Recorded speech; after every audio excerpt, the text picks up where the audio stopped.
time for the final part of our Snow White and the Seven Dwarfs story. Hope you've had a fantastic week, and me and Miss Whitbourne look forward to seeing lots of you on our Zoom call later. Have a fab day and enjoy next week's story too. Can't wait to see you then. Bye.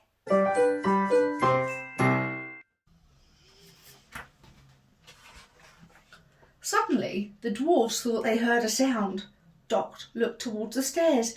It's up there, in the bedroom.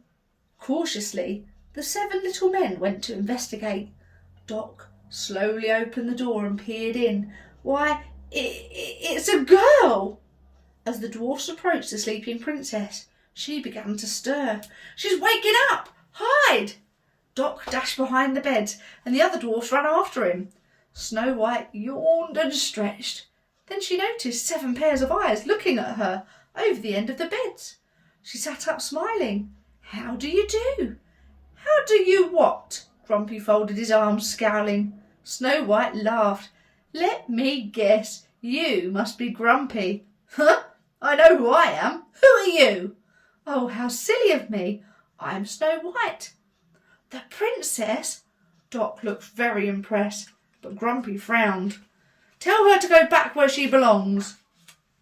Snow White pleaded with her hosts. Please don't send me away. If you do, the Queen will kill me. Grumpy shook his head. The Queen's an old witch. If she finds you here, she'll swoop down and wreak vengeance on all of us. Oh, she'll never find me here, and if you let me stay, I'll keep house for you. I'll wash and sew and sweep and cook. Oh, cook? Doc rubbed his tummy. Hooray, she stays! Back in the castle, the wicked Queen stood before her mirror. Magic mirror on the wall, who is the fairest one of all? Beyond the 7th fall, in the cottage of the 7 dwarfs, Snow White still lives, fairest one of all. I've been tricked. I'll go myself to the dwarf's cottage in the woods. I'll go in a complete disguise. No one will suspect me. The Queen concocted a magic potion, then transformed herself into an ugly old peddler woman. And now a special sort of death for one so fair. What should it be? Ah, a poisoned apple.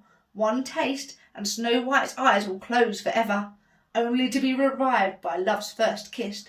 No fear of that. The dwarfs will think she's dead. Back at the cottage, Snow White was saying goodbye to the dwarfs as they set off for work. As she kissed each one on the head, Doc stood close by.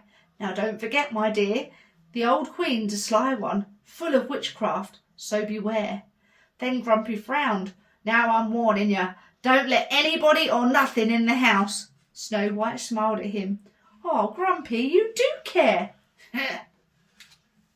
Shortly after the dwarfs left, the old peddler woman appeared at the cottage. All alone, my pet? Snow White nodded as the old woman sniffed the air. Making pies? Yes, gooseberry pies. Ah, it's apple pies that make men's folks' mouths water. Pies made with apples like these. She lifted a shiny red apple from her basket. Like to try one, dearie? Go on, have a bite. Sensing that Snow White was in danger, several birds swooped down on the woman, knocking the apple out of her hand. Snow White tried to shoo the birds away. Stop it! Go away! Shame on you frightening the poor old lady. Oh, my heart! Oh, my poor old heart! Take me into the house and let me rest. A drink of water, please.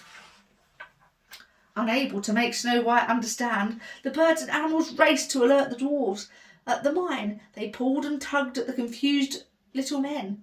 Grumpy growled. What ails all these crazy critters? They ain't acting this way for nothing. Doc thought about it. Maybe it's the Queen. Grumpy galloped off on the back of a deer. Snow White's in danger and we've got to save her.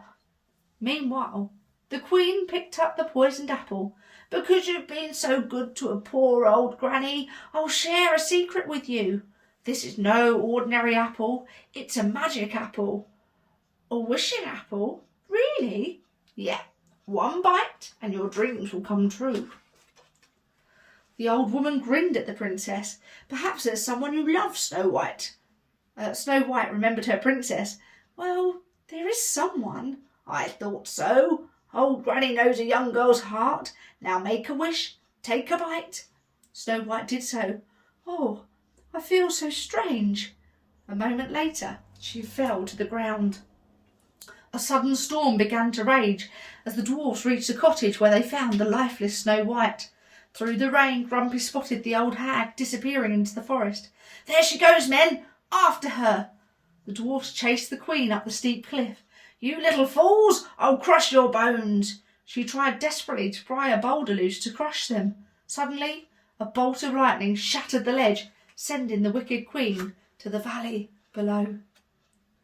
Though the evil queen was gone forever, the princess was still locked in her spell.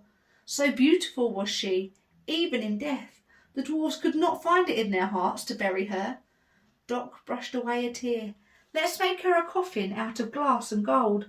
That way we can still see her and keep a constant watch by her side."